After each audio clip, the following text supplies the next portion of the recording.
Departemen Imigrasi Malaysia, Jabatan Immigration Malaysia, JIM, mengatakan, warga negara Indonesia, WNI, yang ditahan dalam operasi penegakan hukum di perkampungan ilegal di Nilai Spring diakini tak berniat kembali ke negara asalnya. Mereka melainkan ingin tetap tinggal di Malaysia tanpa dokumen yang sah.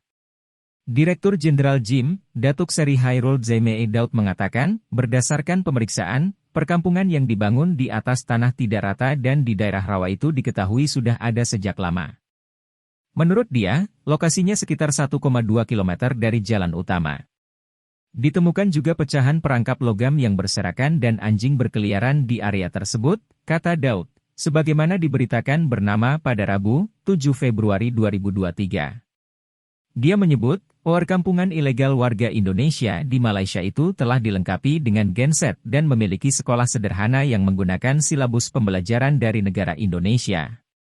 Daud disebutkan memberikan keterangan itu sebagai tanggapan atas adanya artikel berita berjudul, Komisi Nasional Hak Asasi Manusia, Komnas HAM, Indonesia mengutuk penggerebekan di Nilai Spring, pada Jumat, 3 Februari 2023. Petugas JIM sendiri melakukan penggerebekan perkampungan tersebut pada Rabu, 1 Februari 2023, dini hari. Hairul Zaimee mengatakan, dalam operasi tersebut, 68 orang Indonesia diperiksa dan 67 dari mereka mesti ditahan karena berbagai pelanggaran. Ini termasuk tidak memiliki dokumen identitas sah dan overstay yang melanggar Undang-Undang Imigrasi Malaysia tahun 1959, 63. Undang-Undang Paspor tahun 1966, dan Peraturan Keimigrasian 1963. Warga Indonesia yang ditahan di perkampungan ilegal di Malaysia itu berusia antara 2 bulan hingga 72 tahun.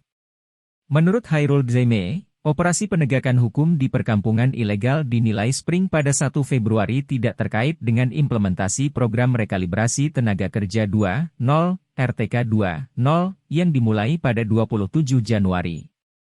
Dia mengatakan RTK 2.0 ditujukan untuk mengatur imigran ilegal di negara itu sebagai pekerja asing.